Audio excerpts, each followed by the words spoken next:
بسم اللہ الرحمن الرحیم۔ السلام علیکم۔ آج کی ویڈیو میں ہم پڑھیں گے مرثیہ کی تعریف، اس کی اقسام، اس کا ارتقاء، اس کے اجزاء ترکیبی۔ تو آئیے وقت ضائع کیے بغیر سٹارٹ کرتے ہیں۔ مرثیہ عربی لفظ رثا سے بنا ہے، جس کے معنی مردے کو رونے اور اس کی خوبیاں بیان کرنے کے ہیں، یعنی مرنے والے کو رونا اور اس کی خوبیاں بیان کرنا مرثیہ کہلاتا ہے۔ مرثیہ کی صنف عربی سے فارسی اور فارسی سے اردو میں آئی، لیکن اردو اور فارسی میں مرثیہ کی صنف زیادہ تر اہل بیت یا واقعہ کربلا کے لیے مخصوص ہے۔ ادب کی اصطلاح میں مرثیہ ایک ایسی صنف سخن ہے جس میں حضرت امام حسین رضی اللہ تعالیٰ عنہ اور ان کے رفقا کی شہادت اور واقعہ کربلا کو جذباتی وارفتگی سے پیش کیا جاتا ہے۔ اس میں شہدائے کربلا کی استقامت، شجاعت، سخاوت اور اہل حق و باطل کے اس معرکے میں شہادت کے واقعات کو ابھارا جاتا ہے۔ آئیے اب ہم دیکھتے ہیں کہ مرثیہ نگاری کی اقسام کیا ہے۔ تو سب سے پہلا یہ ہے کہ شخصی مرثیہ، اجتماعی مرثیہ، کربلائی مرثیہ۔ تو شخصی مرثیہ سے کیا مراد ہے؟ ایسا مرثیہ جو اپنے عزیز و قارب، دوستوں، خاندان کے کسی فردی وفات پر لکھا جائے، جیسے غالب کا مرثیہ عارف کے لیے اور مولانا حالی کا غالب کے لیے۔ اجتماعی مرثیہ جس میں کسی مذہب، قوم اور ملک کے غم کا اظہار کیا جائے۔ اس زمن میں مولانا حالی نے غزل کے پیرائے میں دہلی مرحوم کا جو مرثیہ لکھا وہ اردو ادبیات میں خصوصی شہرت رکھتا ہے۔ اس کے بعد کربلائی مرثیہ، نام سے ظاہر ہے کہ اس میں سانحہ کربلا اور حضرت امام حسین رضی اللہ تعالیٰ عنہ سے متعلق واقعات کو بیان کیا جاتا ہے۔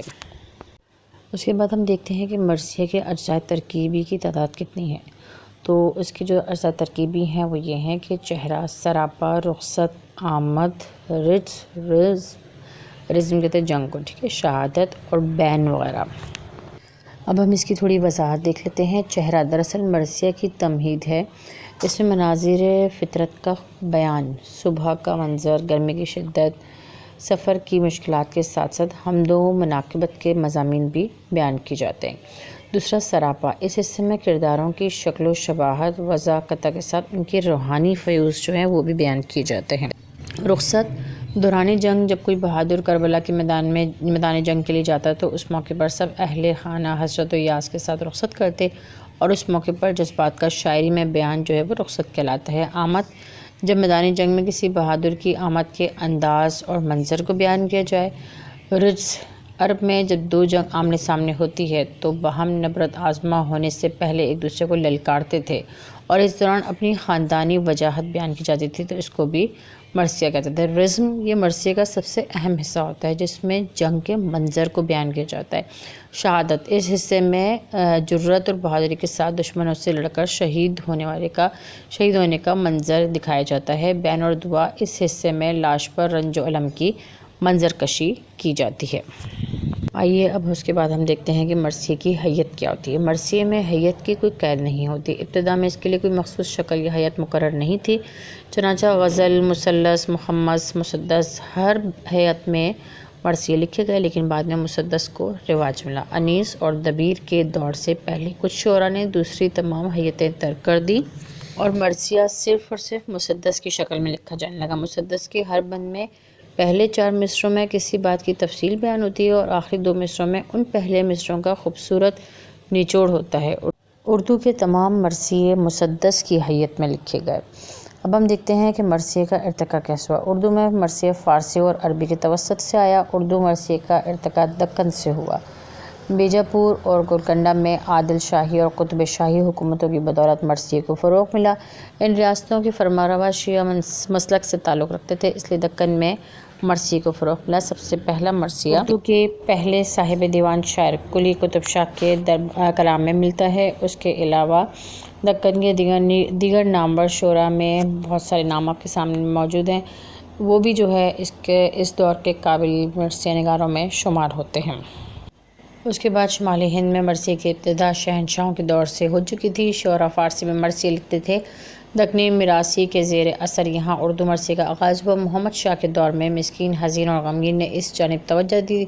ان کے علاوہ دیگر شعراء میں سکندر گدا، میر آسمی، میر رومانی، میر آل علی درخشاں اور جو ہے تمام ان کے جو نام ہیں ندیم کے نام قابل ذکر ہیں۔ اس کے بعد لکھنؤ میں دیکھتے ہیں. لکھنؤ میں پہلا مرثیہ نگار میاں سکندر ہے. فیض آباد اور لکھنؤ میں مرثیہ کو فروغ دینے میں خلیق فصیح دلگیر اور میر ضمیر نے اہم کردار ادا کیا. اس کے بعد میر انیس اور مرزا دبیر نے اس صنف کو اوج کمال تک پہنچا دیا. یعنی ٹھیک ہے. اس کے بعد انیس اور دبیر کا جو دور ہے، انیس اور دبیر کے دور کو اردو مرثیہ نگاری کے عروج کا دور کہا جاتا ہے. دونوں کا زمانہ ایک ہی تھا. انہی کی بدولت مرثیہ بیانیہ شاعری کا بہترین نمونہ قرار پایا. بقول ڈاکٹر شبیہ الحسن، انیس اور دبیر نے اردو مرثیہ کی راہیں اس قدر طویل اور کشادہ کر دیں کہ دیگر مرثیہ نگار اس میدان میں طبع آزمائی کے فوراً بعد ہی ہانپ جاتے یا کانوں کو ہاتھ لگا کر قلم سے رکھ کر صاف لفظوں میں کہہ دیتے یہ انہی کا حق ہے. اچھا جی، اب ہم بات کرتے ہیں جدید مرثیہ نگاری کے. آج کل کے دور میں جدید اردو مرثیہ نگاری کی اگر بات کی جائے تو جوش ملی آبادی نے ایک نئی صنف کی حیثیت عطا کی. مرثیے کو جب تک لوگ ایک صنف مانتے تھے اور مراد کربلائی مرثیہ ہی لیتے تھے اور اس کا سارا دار و مدار واقعی کربلا کے بیانیہ پہلو بتا، ایسے میں جوش کا علامتی انداز اور سیاسی ماحول بالکل نیا سا لگنے لگا اور روایتی مرثیے میں اس رنگ کو جگہ نہیں دی گئی. جوش ملی آبادی نے اسی زمانے میں کہا تھا کہ انسان کو بیدار تو ہو لینے دو، ہر قوم پکارے گی ہمارے ہیں حسین. جوش کے ایک سلام کے شعر بھی دیکھنے سے تعلق رکھتے ہیں جس میں عہد نو کی صاف گونج موجود ہے کہ محراب کی ہوس ہے نہ منبر کی آرزو، ہم کو ہے تبلو پرچم و لشکر کی آرزو. مختصر یہ کہ اردو کے مستند شاعروں نے دکن سے لے کر دوابے کے میدان تک اس صنف پر طبع آزمائی کی اور پھر شباب کے ساتھ یہ مرثیہ عوام کا ہر دل عزیز بن گیا. شعراء میں خاص طور پر قلی قطب شاہ، سودا، میر تقی میر، انیس اور دبیر جیسے شاعروں نے اس صنف کو بام عروج تک پہنچایا. اس کے بعد مرثیہ کو نکھارنے کے لیے جوش ملی آبادی، شاد عظیم آبادی، جمیل مظہری، سید آل رضا، شاہد نقوی، امید فاضلی، نسیم امروہی، پیام اعظمی، مہدی نظمی، نجم افندی اور وحید اختر کا نام خاص طور سے لیا جا سکتا ہے. سچ تو یہ ہے کہ اود کی تہذیب نے ہندوستان کی تہذیب سے اس کو ہم آہنگ کیا اور یہ اب عوام میں کافی مقبول ہو گیا ہے. تو جناب یہ تھا مرثیہ نگاری کے بارے میں کچھ مختصر جو میں نے آپ کو بتایا. اگر ویڈیو پسند آئے تو لائک کر دیجیے گا، چینل کو سبسکرائب کر دیجیے گا. نیکسٹ ویڈیو کے ساتھ پھر حاضر ہوں گی. اللہ حافظ.